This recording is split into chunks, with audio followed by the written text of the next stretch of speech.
Welcome to A Celtic State of Mind. I'm Paul John Dykes. I'm joined by Kevin Graham, but also by Chas Newkey-Burden, who is no stranger to A Celtic State of Mind.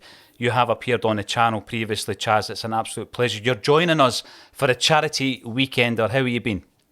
I've been good, thank you. Yeah, how can we not be with Big Ange in charge? And it certainly makes up for all the rest of the rubbish in the world, doesn't it?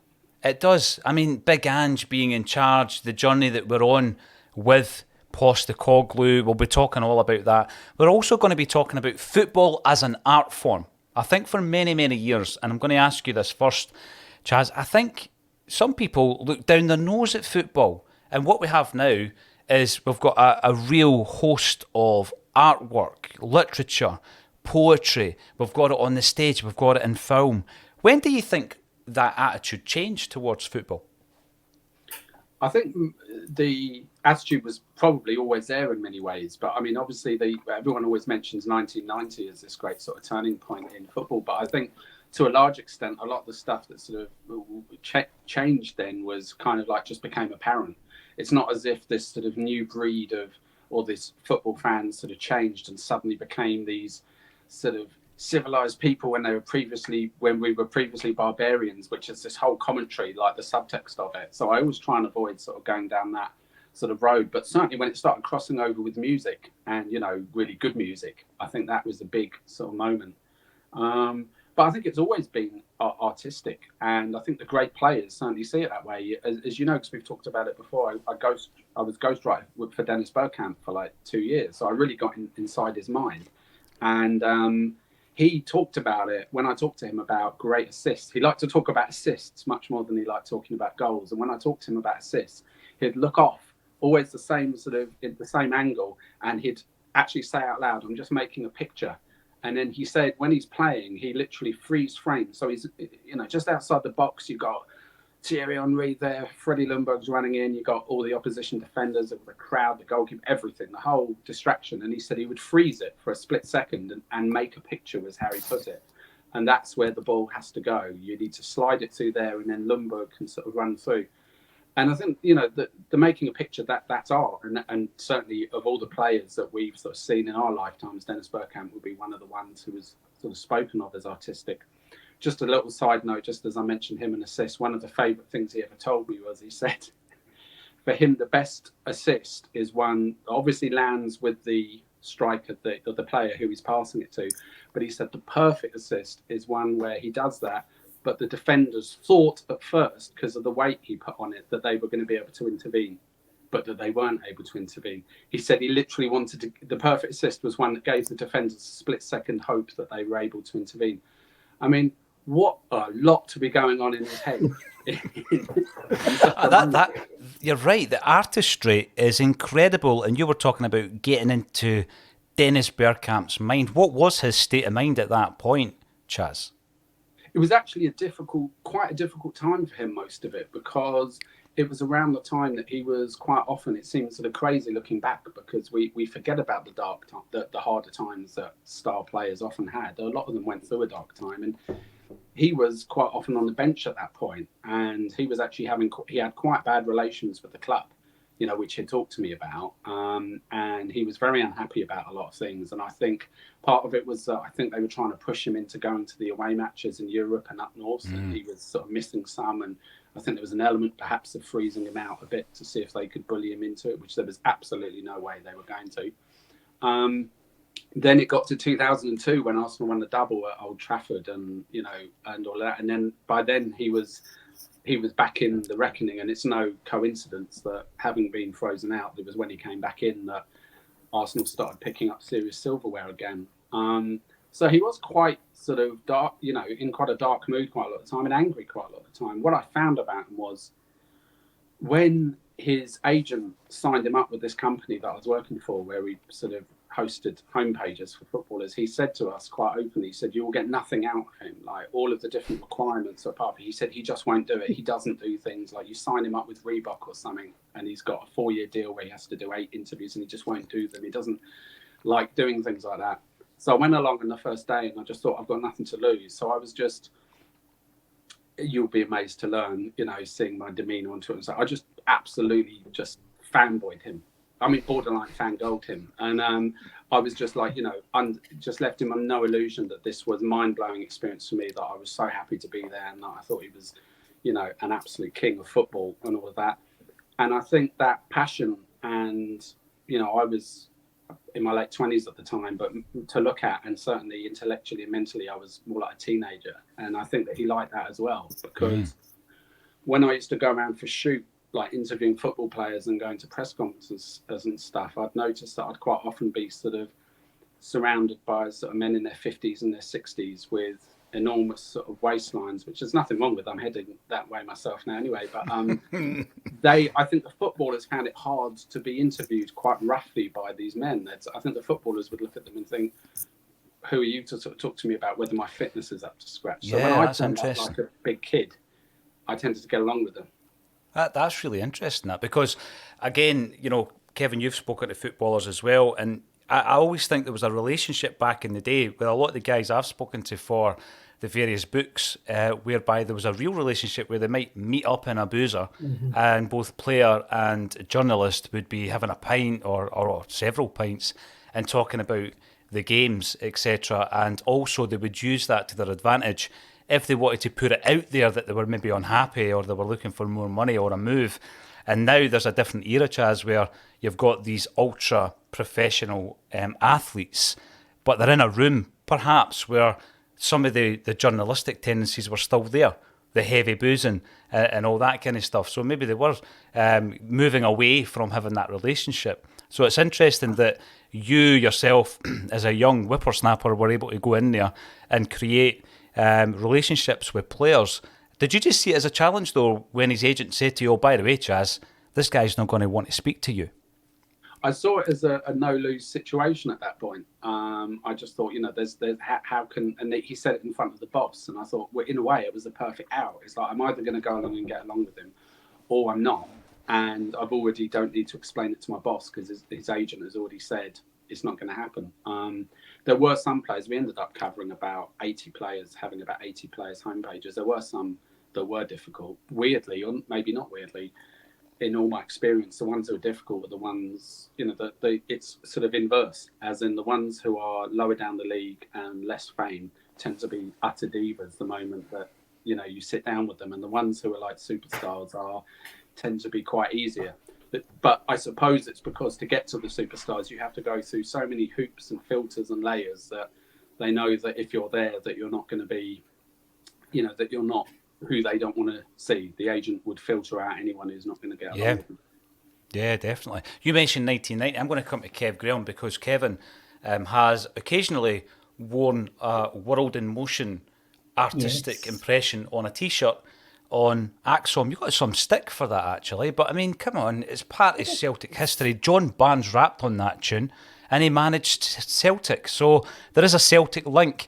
What do you make of that 1990, that coming together of football and terrace culture and art and music, Kev? Is that something that you buy into, or was it just highlighted at that stage? I think it was maybe highlighted at that stage, but I also think it was because New Order were cool and they done it, and there was a change of perception.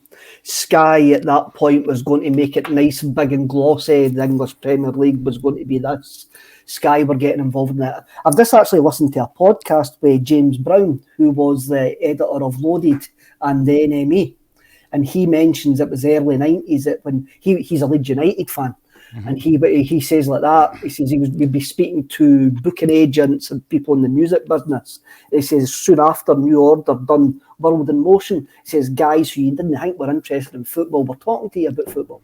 He says so it was the early 90s. You saw that like turn to people going, well, I'm actually into football and that, and it was so all of a sudden became cool. And then it was that point that the two worlds started merging. The Spice Boys, like, where players utterly became superstars, like, they were going to award ceremonies and stuff, they were going to music award ceremonies and stuff like that. They were turning up at, the whole Man United squad was turning up to Oasis gigs at Main Road and stuff like that. That's when it all got merged together, eh? I mean, I've also read quite a lot of, the Fall released Kicker Conspiracy in 1983.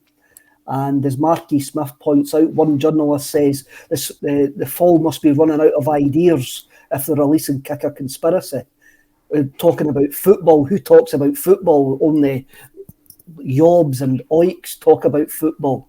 Then 5 years later, the exact same journalist is raving about, 8 years later, the same journalist is raving about Wild in Motion, talking about how the fall were trailblazers in this. Just shows you the change, eh? And as I think it was Italia 90. Italia 90 definitely did change. But then that's got a lot to do with the media, I think. I think the media's idea of football changed round about that time as well. How they sold it changed. And how they sold working class dreams changed. Definitely. You mentioned earlier about the advent of the Premier League, Chas. That's something again that you'd have been in amongst the mix there. I remember the adverts. Can you remember the tune that soundtracked it? Was it Alive and Kicking? Alive and Kicking. Yeah. And you had there was this team group, so all the teams were represented by at least one player.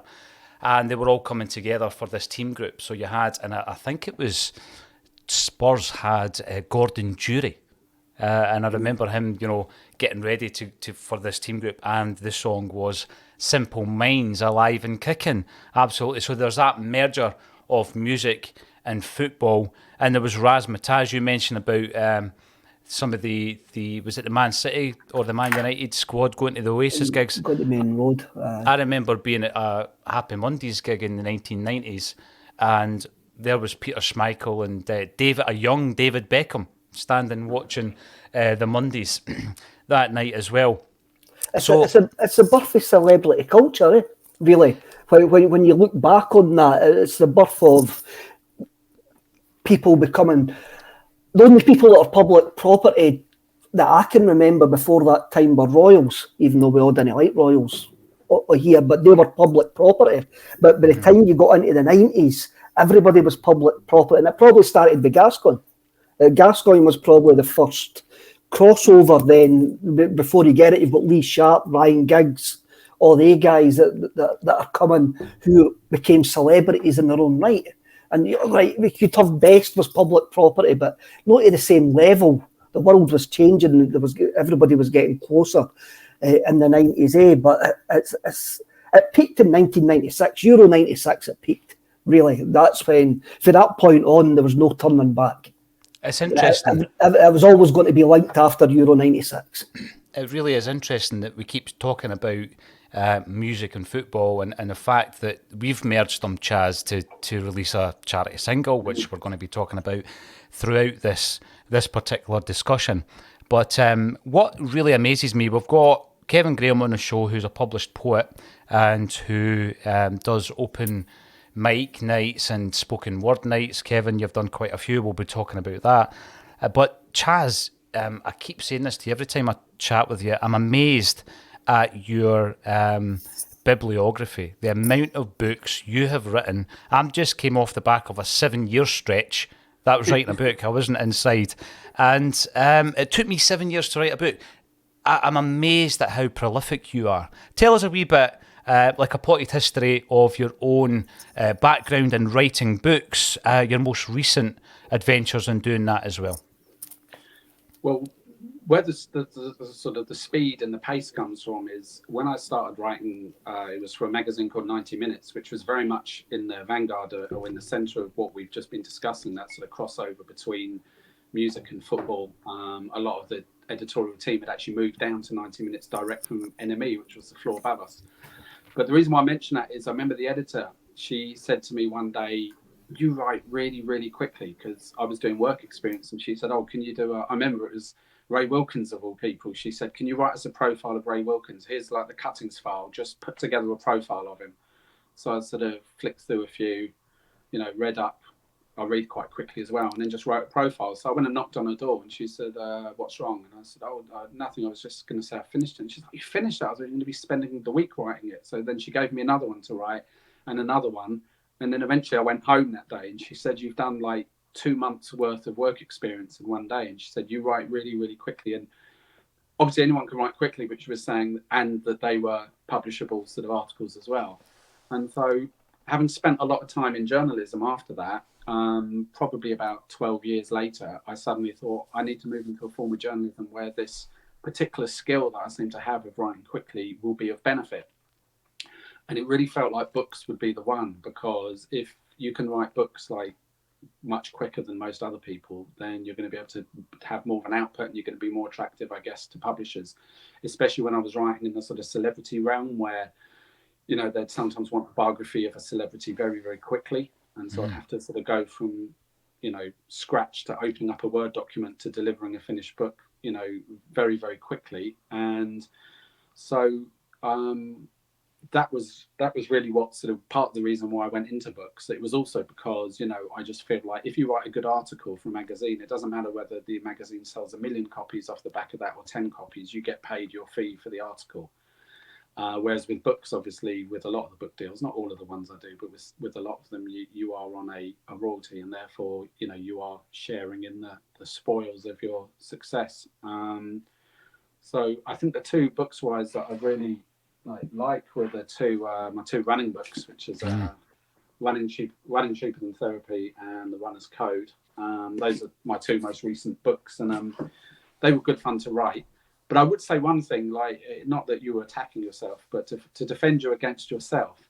That book you spent 7 years writing was about the mighty hoops, the hoops themselves. Yeah. You know, and I, you know, as you saw on my Facebook yesterday, because I saw you saw it, you know, one of the books I wrote during that time was a book about Taylor Swift.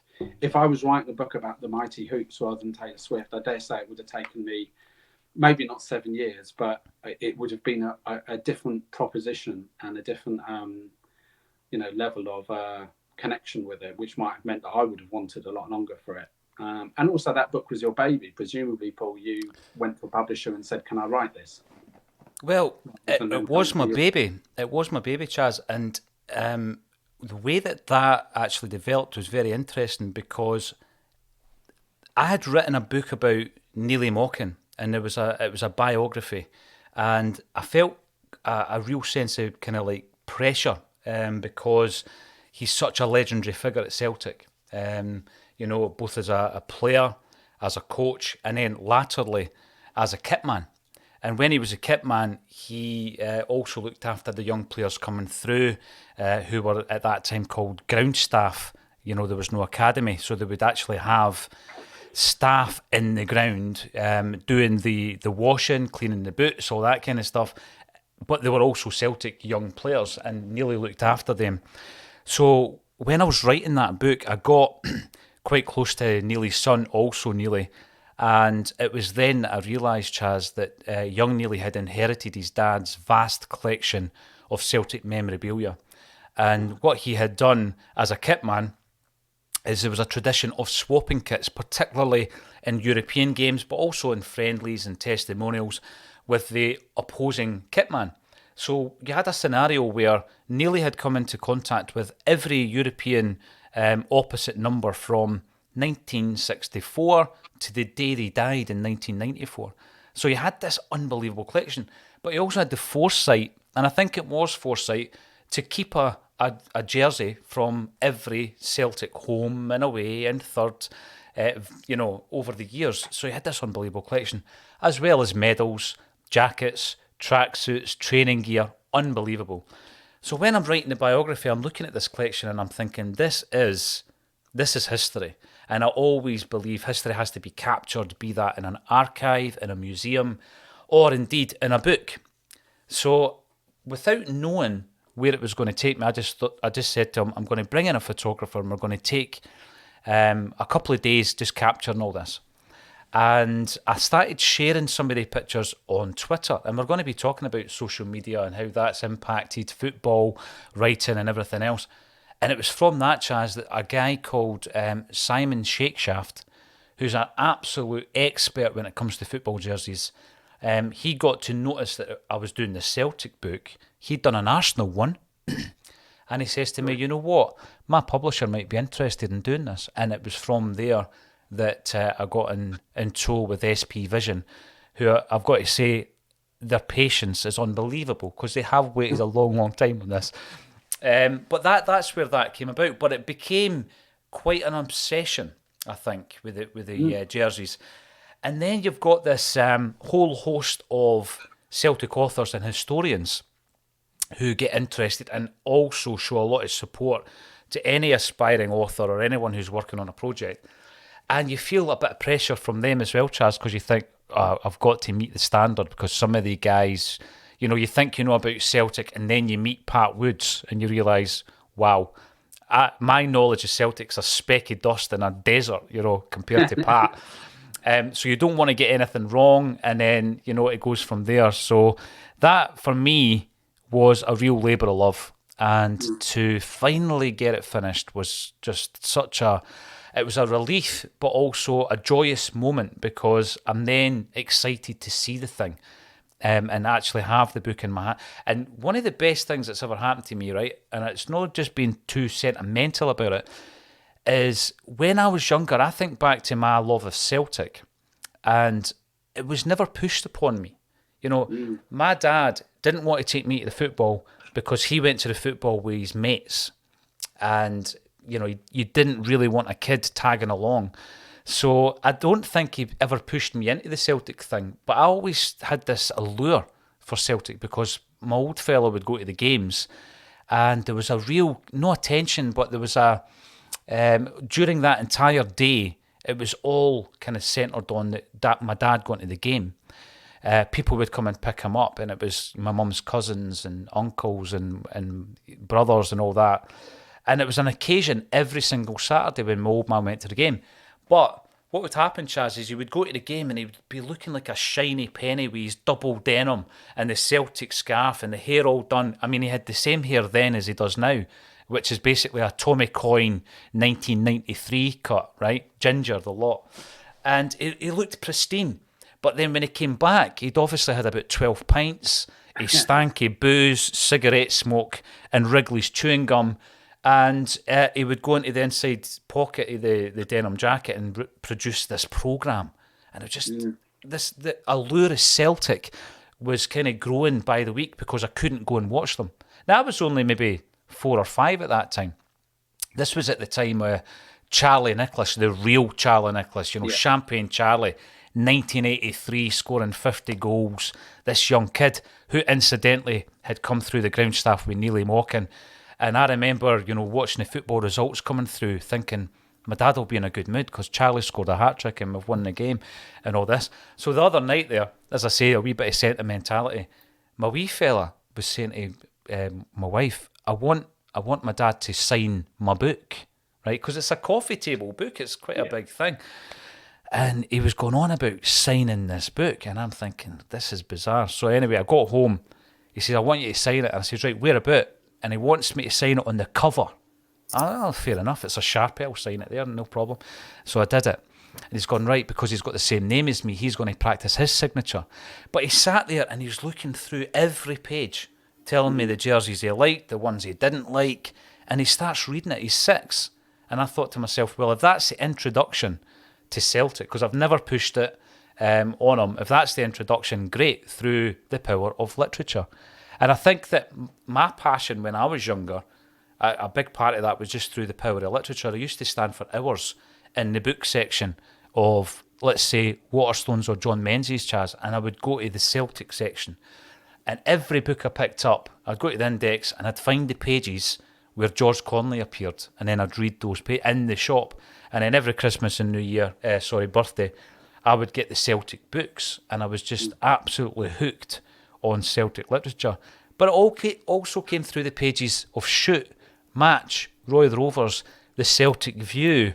But there was a sea change, I felt, and I don't know what you think about this, guys, when 442, magazines like 90 Minutes, 442, came out, because they were written slightly differently. Am I just imagining that, or was that my kind of take on it changing, Kev? Did you notice a change in the way that football writing was approached, particularly 442? I thought the early issues were sensational. There was a change, and again, this is maybe more down to the people who were getting jobs. It's interesting that Chas says that the majority of the guys that came for 90 Minutes came for the NME. I mean, my love of literature came from reading the NME, and I really really, really enjoyed football writing when it mimicked music writing, when it was that same sort of tone, that same sort of punchiness, and I think 442 had that. Then you had magazines like Loaded. I was never a big fan of Loaded, hanging enough, but you can see like 442 and Loaded and things today, like Monday Hour and stuff like that. They've still got that vibe about it, where a lot of the other football writing is now uninteresting and boring. There is still guys out there that have still got that, I'm going to say punchiness for the want of a better word. There's a punchiness about the writing. There's a passion about their writing. They're just no reporting like this and that and facts. They're actually delving deep into the story. And I think things like 442 done that. They were a step up from Match and Shoot. Match and Shoot were telling you Brian McClare's favourite record is the Killing Moonby Echoing the Bunnymen. And you go, I might need to actually go and buy that or whatever you were that age. But that was more factual. Like Bobby, and you learned about teams from Match and Shoot, but 442 going forward, you learned stories. You learned backward stories about the players. I think that's the way I saw it. The thing is, though, you're talking about the, what was it called, Spotlight on a player, which has now become a retro, absolute cult thing where it was, what's your favourite pre-match meal, Chas? And it was steak and chips, you know what I mean? Yeah, every player, pre-match. I had to do them. It was Focus On, it was called. And when I worked at Shoot, if you went along to a training day, you'd go and grab all the big players for proper interviews, or for sort of cover interviews. And then you'd sort of grab the sort of up and coming kids sort of thing to do the Focus On because... And I remember the only ticking off I ever got a Shoot was, I can't remember who it was.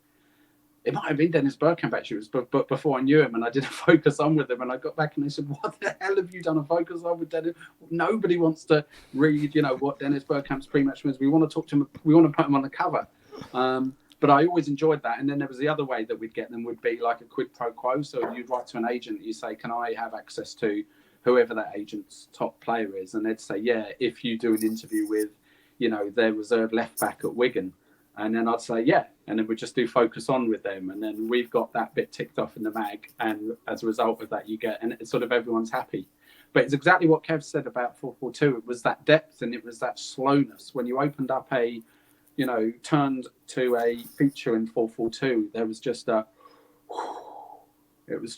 you would just tell the story more slowly and you'd go into more depth and you'd meander off this way and meander off that way, all relevant, but you were given that sort of space. And you're right, it did influence sort of other places, like some of the, the Sunday broadsheets and stuff would start having that sort of vibe about it. But I think 442 did it best. The bit that came around at that time that was hit and miss was the irreverence. And I say that as someone who worked for 90 minutes. So therefore, 90 Minutes was one of the most irreverent football, it probably was the most irreverent mainstream football magazine there's ever been. And I've always said this, I noticed this very early on and I still notice it to this day. It's very, very hard to write irreverently about football and to love football. A lot of the people back then who were writing irreverently about football, in my opinion, and I'm not, going to mention any names, but there were people involved with the media then who were being very irreverent about football, who I think didn't truly love football, mentioning no names, David Baddiel. But there were these people who they did that. And it's worth looking up on YouTube after this 24 hours is over, of course, when people return to other things on YouTube. There's a video on there of... St. Greavesy went on fantasy football. Do you remember fantasy football? Yeah, Greavesy went on. Now, Ian St. John is fuming throughout the whole interview. He clearly doesn't want to be there. He clearly is looking at Baddiel and Skinner. He makes it quite clear that he thinks they've not only wrecked his career because they effectively wiped St. Greavesy off our screens, but he also, I think he's clocked that where they're at with football, and he doesn't like it. He's recognised that they're taking the piss and they're doing it in a really over the top sort of way. And I think they'd be a bad example of that. And 90 Minutes did veer both sides of that line. I won't lie. There were times where we were irreverent in a really appropriate way because I'm irreverent. We all have a laugh about football. That's part of the joy of being at football, hearing people saying really funny things about the players, even on your own side. But there is a tendency sometimes for a little bit of condescension in all of that. And I think that a lot of that came about and just briefly going back to what we were talking about at the beginning, is I think what I was trying to get at is that there used to be these features that floated around in the mid-90s where it'd be like, oh, do you know what? There's some footballers who are actually intelligent. Graham Snow reads The Guardian, and Tony Adams has stopped drinking and he's playing the piano. And Ruud Hullit's got dreadlocks. And another one went camping. And they're the good ones. Oh, aren't they good? Why aren't they an example to the rest of us? And it's just absolute, nonsense. It's just absolutely kind of like, now don't get me wrong, that sort of tendency, like I said, of people to be speaking more openly in football about having other interests. But, going back to Pat Nevin, like way before all of this has happened, there were players of interest and who were sort of living this sort of life. And I always felt uncomfortable when I read those features, that sort of as if these were the sort of civilized footballers sort of showing the rest the way, because as we said at the beginning, the actual stuff they do on the pitch is art. Absolutely. Yeah, football is art. And it's interesting you mentioned Pat Nevin, because there was 3 guys, Chas, in Scottish football in the 1980s that stood out for all of the reasons that you've just described. And it was Brian McClare, Pat Nevin, and John Colquhoun.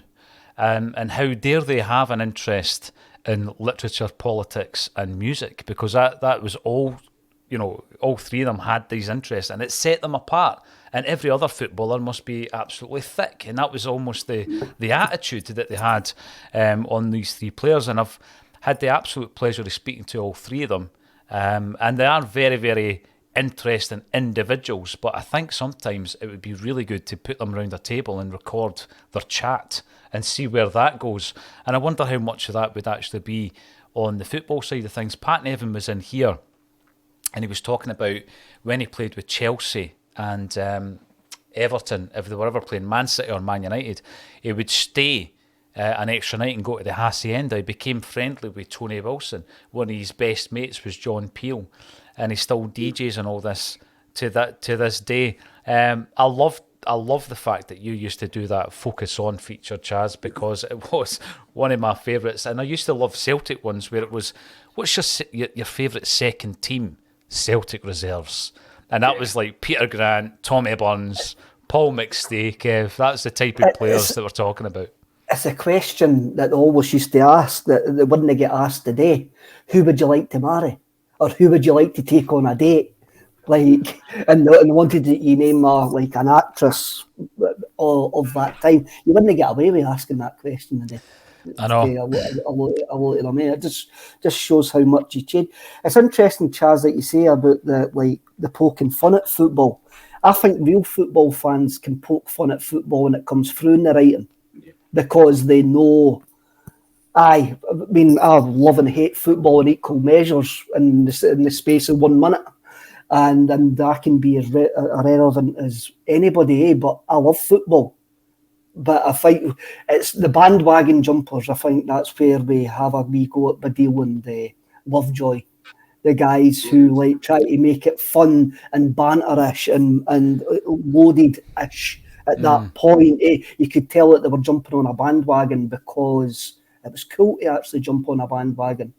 And I think that comes through at times. I think that's how fantasy football hasn't aged well. And now you never hear Frank Skinner talking about fantasy football, and the only time you ever hear David Baddiel talking about fantasy football is to apologise about it. Apologise for stuff that they've done at that point. So it hasn't aged well at all. There was a good moment where Tommy Gemmell, it was Phoenix from the Flames, I think it was the feature, and he booted one of them right up the backside, and he went OTT on it, and it was tremendous to see Tommy doing that. The other literature that I would love to talk about, and it's something that I completely immersed myself in, and it is relevant to today because it was fan media of its time, was the fanzine movement. Now, obviously, fanzines were very much punk influenced. There were some great punk fanzines in the 70s and 80s. And then we started seeing them being sold outside football grounds. And I can only really speak with any kind of authority on the Celtic fanzine movement. I know that there were loads of others all across British football. But in 1987, Chas, and by the way, there were some other fanzines previous to that, but in 1987, Not The View was launched because Celtic fans, a group of Celtic fans, were sick of reading what they called Pravda, the Celtic View, and they believed, and they were right to believe, that the board were actually writing in the fan letters and printing their own letters in the fan pages. Oh, the board are doing a fantastic job and all this kind of stuff. And a group of people got together and they thought, no, let's get a photocopier and let's, rally against the board.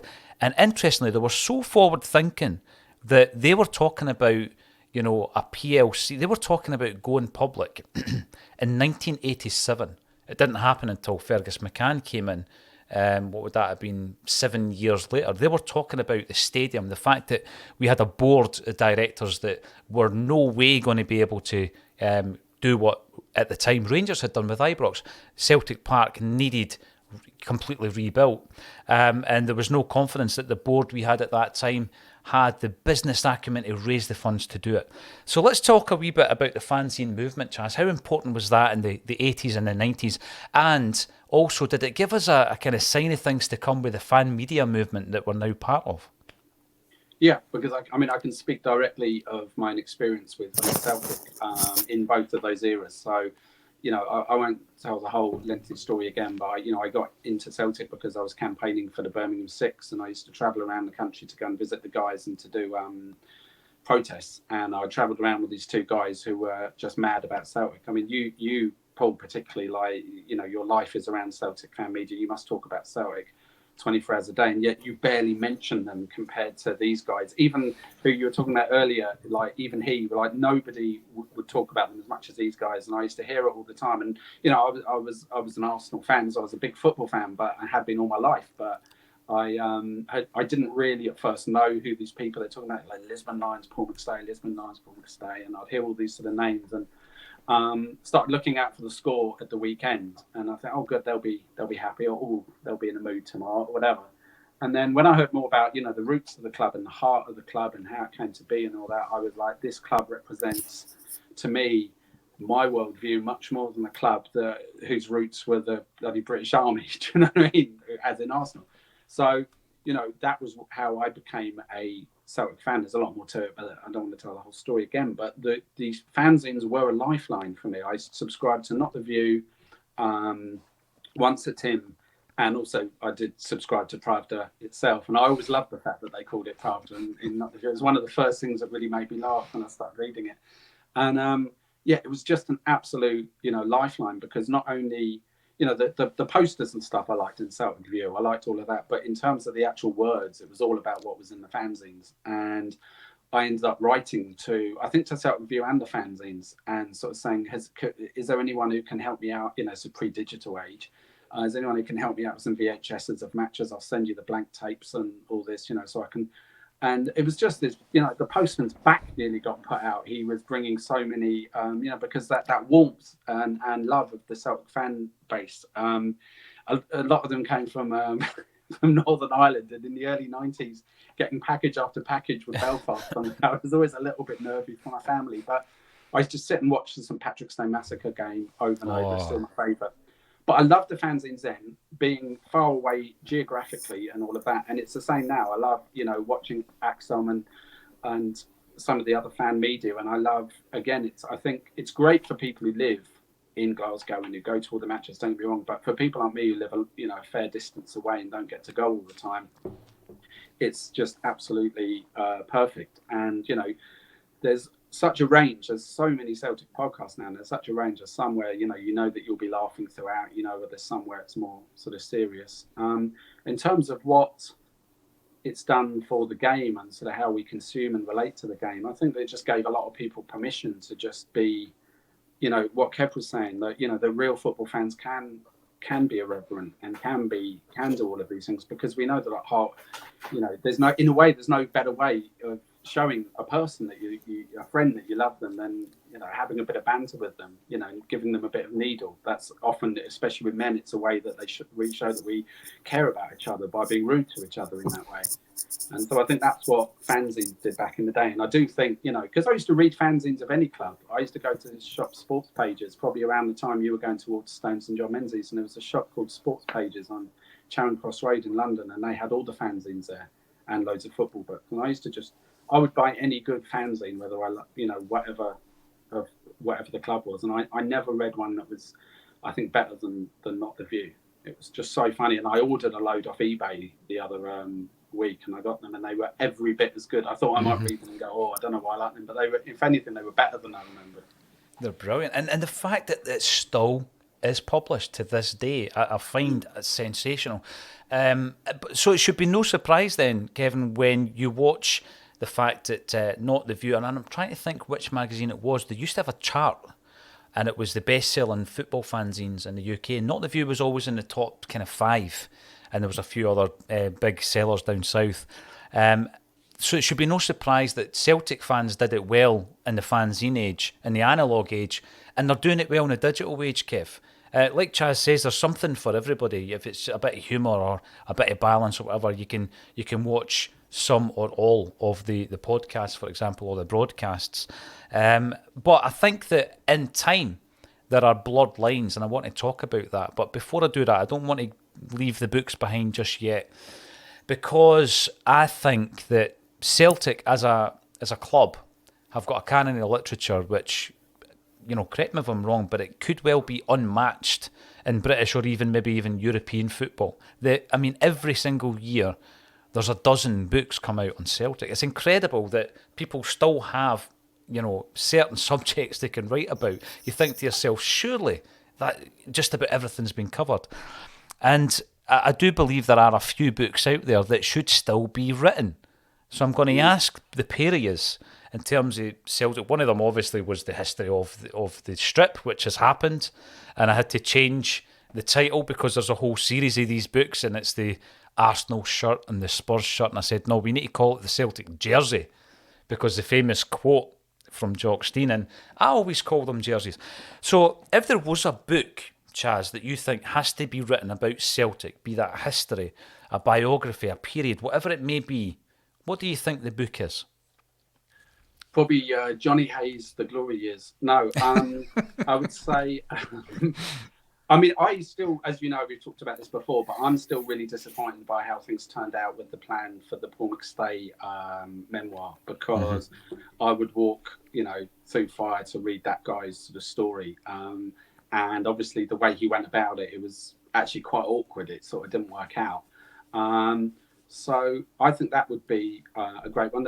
I would have said a good biography of a good sort of book about Brother Wilfred, but I'm actually just reading one now, the new one that's come out. And so that's the one that I've had an idea of, because, to me, to be able to write a book about Celtic could be a dream. But equally, it's like, I think that, being so, distant geographically and in background and all that sort of stuff, I don't want to be sort of jumping my voice in from afar, but I think one would be a compiled book of stories of how people came to be Celtic fans, because you've got sort of weirder stories like mine, and I'm sure you've got people much further afield who, how has that person become Celtic? But equally, the more traditional route stories to become Celtic fans are actually often the most fascinating, where people can talk about their ancestors and stuff like that. So I think a book, there might already be one, but I think a book, in fact, the club bought one out a while ago that it was a bit like that. Had Kieran Tierney on the cover. That's right.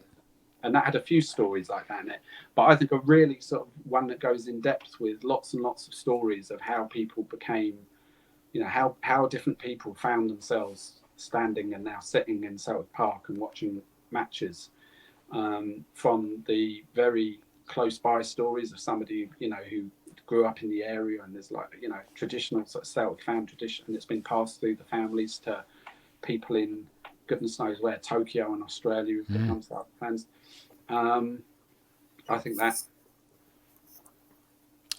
I can't disagree with that, because I think that for me, when you see the way that Celtic is embraced by various people, and for various reasons, be that people love the political ethos, people love the history, the fairy tale element sometimes of that history, whatever it may be, or it could well be that, for example, I find my dad's story really quite interesting, which I've never really delved into, but my dad became a Celtic fan when he met my mum in 1975. he wasn't born into a family of Celtic supporters, so the whole background was completely different back then, where my mum and dad were being married, and my mum's a Catholic, my dad's a Protestant, and that was an issue back in the 1970s, but he was embraced by the Celtic fan base, i.e. my mother's brothers and cousins and uncles, etc., who all took him under their wing into the fold, and he became a Celtic fan, and what a great time to watch Celtic it was. And obviously then it's passed down to me. So I do find that side of supporting Celtic really interesting. Kevin, I've got my ideas, and I'm sometimes quite vocal about them in terms of who should still be writing a Celtic book. I agree with Chas. I think Paul McStay's book would be tremendous. You just call it the Maestro. And his family history with Celtic. His great uncles, playing and managing the club. So what do you think, Kev? Any others that should be written? The McStay one is a massive, massive hole. That's the obvious hole in the Celtic literature canon, and player canon. That one should be written, and it really, somebody needs to get Chas in touch with Paul and get Chas to write it. Truthfully, and I'm not just because you're on here with me, Chas. I think there's going to be an explosive one written about Neil Lennon setting time at Parkhead. Oh, is it going to be written by Siamese Boy, perhaps? Maybe. I think there's a story to be told of his appointment and the ending. I really do, and I think it could be explosive, to use a cliched term. That's an interesting take. I was thinking along the lines of Paul McStay. He's on my list. I think there's a great Henrik Larsson autobiography that would be as big as Ibrahimovic's, I think, because, if you think of the clubs he played for, the fact that he's a Swedish national hero, that could be massive as well. And also there's a real backstory to his brother and the way that obviously their lives went in different tangents, and I think that's really interesting. John Clark, the only Lisbon Lion that's never written an autobiography. I'd love to read that one. And another one that's just a subject I can never get away from is The Takeover. Because what you've got is books have been written by individuals who were part of that movement, be that from the old board or from from McCann's team. But I just think that the whole story, looking at everybody's part in that story, would be a tremendous part of Celtic history. I'd love to read that. That's another one. But it's always interesting for me to look at the Celtic literature, because obviously I've gone on to live my dream and write a few myself. We're going to talk about poetry. Chas, have you ever tinkered with poetry? It's not something I've ever done. No, it's not something I've ever written, but I love it. I love Kev's stuff, and I love Kay Tempest, who's doing quite a lot at the moment. And there was a series recently on TV called, I can't remember what it's called, but it was sort of hosted by Benjamin Zephaniah, and it had lots of different sort of young poets. And I felt very old watching it, because when they like something that they hear, they go like that. They don't clap. So if you relate to something while a poet's being read, kids nowadays, they just click their fingers very lightly. And they're just doing it as if it was the most normal thing. And I was sitting there going, right, I haven't heard of that. I thought they were all trying to beckon a waiter at first. I thought it's a bit rude, doing that. Sort of rude to the waiter and rude to the poet. But no, I've never delved into it. I'd love to, as in actually attempting it. But yeah, I've always been too busy writing these bloody books. Yeah, you're always busy, and again, it's a form of art that I have never ever been able to do on a personal level. But I remember, Kevin and I go right back to the beginning of A Celtic State of Mind, episode number 1 in 2017 it was, Kev, and since then you have obviously gone into the world of poetry, which has taken you on quite a journey yourself. I think some of the high points that I've seen from the outside looking in, and you can tell me if you agree with this, have been your appearance at the Tommy Burns night. I think that was just tremendous. The fact that it was filmed, it was captured, and it went viral. And then we've had a couple of things with UEFA, for example. We went in the Barrowlands, and you were, you were on a video that ended up on UEFA's YouTube channel, I think. You've worked with Celtic, where you did the voiceover for the 6-2 game, which I just thought was brilliant, and it's still on YouTube. And you've been published. You've been published for your book on Henrik Larsson. So what are the high points? That's my high points as a fan and as a friend watching your development. What has your high points been in your world of poetry? They're all great. I mean, I've really loved this year. I mean, appearing in the Celtic View this year was just magnificent. Just something I always wanted to do as a child, and Celtic actually recognising that I'm out there as well with the 6-2 stuff and that. Though that I've done it for recognition. The biggest thing was for me, and it's possibly more personal, is actually just doing it. Actually just going out there and having the front to actually do it and realise that it's just having the push for having the idea. I mean, I like the discipline that Chas has got to write books. I mean, the reason I write poetry is because I've got no discipline, and it doesn't really need to have discipline. And as soon as I learned that, I says, right, I'm going to try and do something that I would enjoy reading myself.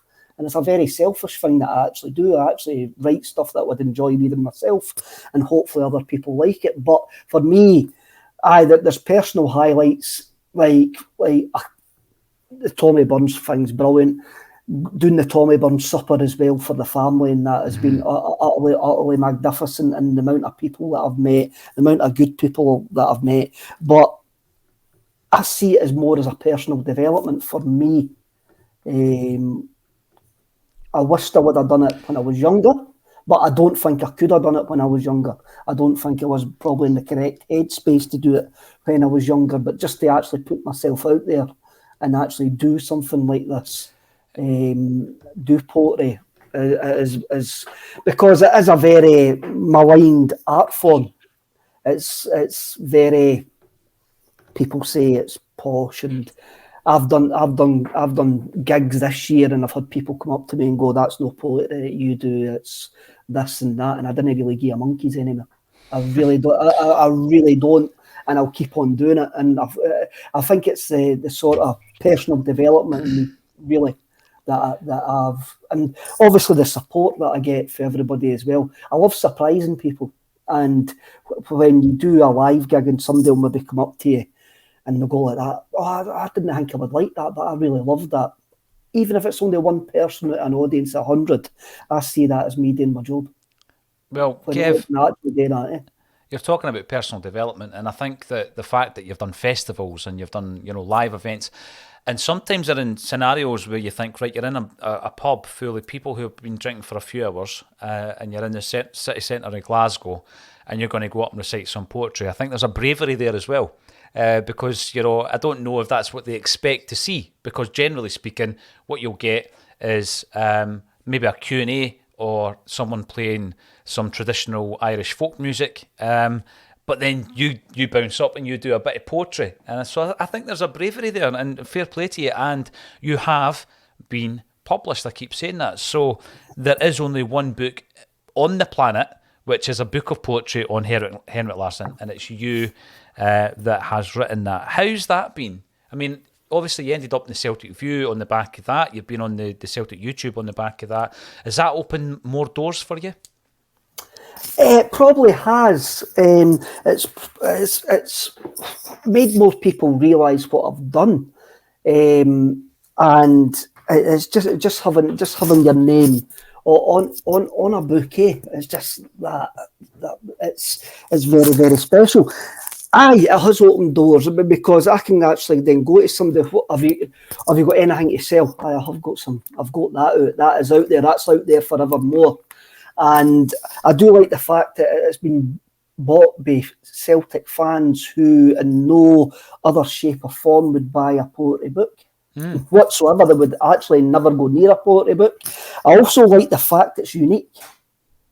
I could have just released a collection of poems about Paul McStay, Tommy Burns and stuff like that, but it's unique. I couldn't do something that was just a collection. I had to completely complicate it by having a story behind it. And you mentioned guys like Pat Woods and that, I couldn't have written a factual Celtic book and being scared I got something wrong. So I wrote fiction. about Celtic. I like that. I like that. I wrote faction about Celtic. I like that. And that was one of the reasons as well. But I think they've took it to a different audience. I think that's been the main thing. That's the main door it's actually opened. And people are more receptive to it now. But again, I think that's because of it's a passionate football fan that's doing it, Paul. Yeah. Rather than, and there's loads of others. There's a whole community out there of football poets, which I didn't realise existed as well, which is most bizarre. Let me ask you both this question then. With regards to that, there's a community of football poets. Shouldn't Celtic, with our great tradition of literature and film and art and everything else, shouldn't we have a resident poet? Chas, I'll ask you first because Kev's too humble to say he should be the man. But surely the club should have a resident poet. Yeah, because I just think that there's such a... I noticed it when I first came to Celtic Park, like from actually, there's such a... there's like a vibe, like a spark in the ground among everyone that, again, does make it like a club like no other, or certainly a club like no other of any other ground I've been to for a match. The humour, the singing, the creativity of the North Curve and all of these different things, but all around the whole sort of situation and outside the ground and all of this, that I think it is obvious, and it is obvious who it should be. And I think it should definitely be the next signing of the January window should be Kev. Oh, I'd love to see that. Now, Unveiled by Ange. Unveiled by the big man, and they both wear the same jumper by the looks of it. So the last thing I was going to say, because you have been involved for many years in media, Chas, I'm kind of new to the game, as is Kev, in various different ways, but you have seen the development, I guess, of alternative media, fan media, rebel media, whatever terminology it is that you use. And I've got a theory in that you have, I guess, alternative media, mainstream media. And they are separated, and people say, well, you shouldn't really deal with mainstream media, and alternative media is where it's at. That's where it's real and authentic and genuine. But I'm more of the view now, because I've seen examples of both which are good and bad. I've seen broadcasts that are terrible, that have got massive budgets and all the researchers in the world, and it doesn't work. And then you've seen somebody in their bedroom or their kitchen and they're doing a stream and it's fabulous. So I tend now to look at media as one thing, and I just say it's either good or it's bad. Do you think the lines are being blurred and we are heading towards a situation where someone who sets up a broadcast or something along those lines can be just as big and go out to just as wide an audience as something that's produced by the BBC? Oh, definitely. And I mean, look at when I watch fan media on YouTube, I'm watching it on my TV. I'm actually sitting there, just as I would watch anything else. And when you look at some of the figures that some fan media do and that they reach, I mean, the example that I followed closely down here was Arsenal Fan TV. The scale of that. And I think what the main influence it's had is it's made club media, official club media of most clubs, really up their game on social media. They've gone from this sort of bland thing where that focus on page we were talking about earlier was like outrageous compared to what some of the clubs that are literature would put out, just absolute pointless sort of bland sort of content. And they've been forced to up their game. And then obviously in recent year or so, fan media has been invited in, more embraced by the club in terms of press conferences and stuff like that. I don't really watch much official club stuff anymore. I watch the goals and I like the alternative view goals and stuff. But other than that, I just watch and listen to fan media. And I've basically almost forgotten that, that this other sort of official club literature. I mean, I'll buy a programme when I'm up there, but what I want to know is I want to know during the match, I want to know what people, the big fans of media people are saying on Twitter about any incident. And then afterwards, I can't wait to sort of listen to all the, people picking it all apart and going through it all. And yeah, I think that, but are you trying to get yourself a job here by sort of, you say you've done Kev, now you're sort of saying, shouldn't someone who does fan media get, where's my job? Listen, I want you to write the Paul McStay book. That's definitely a job for you. Without a doubt. And by the way, you could do what I did with Andy Lynch, and you could go over and live with him for a few weeks to get to know him, because obviously he's over in Australia. So Yeah, well, I'm half Aussie. Aussie, so that could work. Well, tell us about that, actually, because obviously we have had Ange Postecoglou now at the club for 18 months. So you're half Australian. I didn't know that. Yeah, I mean, as if I couldn't love Ange Postecoglou even more. There is a certain sort of similarity in the story in that his family obviously moved over there from Greece, and he's talked quite sort of emotionally about the experience that they had and how that helped him to really get, Celtic and the Celtic story and the Celtic fan base and stuff. For my side, my mum she was a refugee. She's Latvian, but she was a refugee as a child in Germany. Grew up there in a refugee camp, and then they went from there on a boat to Australia and sort of tried to set up a new life there, having had to have left Latvia in a hurry. And when I talked to her about some of the stuff that Ange said in that interview, and her sister was round over from Aussie at the time, and they both very much sort of related to that in terms of they didn't suffer sort of hugely in Australia or whatever, but there was definitely that feeling of being a new family there, and sort of like that outsidery vibe at first that Ange talked about. And so I remember telling my mum, and I think it's the only time my mum and her sister have ever been anything other than bored off their skull by me talking about football. Suddenly they were like, now you're being interesting after so many decades of talking to, because I don't care if someone doesn't like football. If I want to talk about football, I talk about football.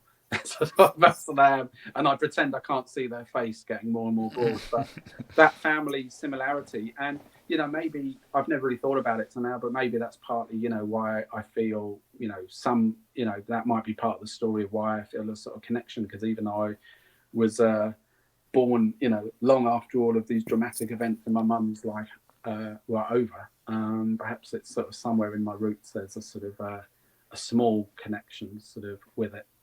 Definitely, yeah, it's part of your DNA, Chas. And I think that, again, talking about Ange when he came into Celtic, we have had people at the club who have been mercenary, they've been charlatans, but you knew that Ange understood the roots of the club. And I guess that'll bring us round nicely to the whole reason why we do the Charity Weekender.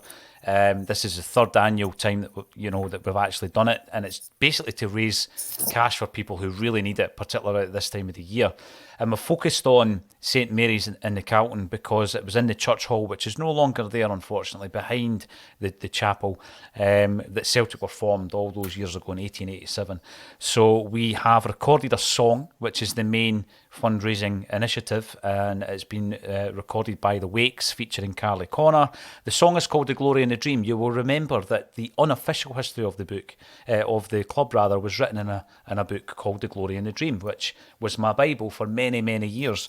And it blew me away the very first time I did a book launch, and I was signing books, which was bizarre and surreal anyway, and I'm signing books, the Quality Street Gang books, and this old gentleman came up, didn't recognise him, and I said, who do I sign it to? And he says, could you sign it to Pat Woods? And I says to Pat, Pat, you're the reason I write about Celtic, because you wrote, or co-wrote rather, The Glory and the Dream. And here we are now, all these years later, and we're releasing this song that was written in 1987, and it is available on the link below underneath this video. Download it, and you know what? All you need to do, I say all you need to do, this is incredible, is to download 8,000 of these tracks, and it can get it into the charts, Kev. So you never know. I mean, I didn't make it onto the record, but I'm promoting the record, and it would be tremendous to get it in the charts. We've got poetry, and we've got literature, and we can throw in a wee bit of music in there as well on the Acsom. And we've also got theatre with Jim Orr doing his plays. So yeah, multi-talented team at Acsom. And I love every single facet of that. Chas, you have been a good supporter of a Celtic State of Mind for some time now. Please never be a stranger. Thank you so much for taking part in today's broadcast and for supporting the Charity Weekender. Everybody knows Kevin Graham, top right there. He's been here since day one in 2017. Thanks everybody for supporting our initiative. If you want to donate or download the single, the links are underneath the video.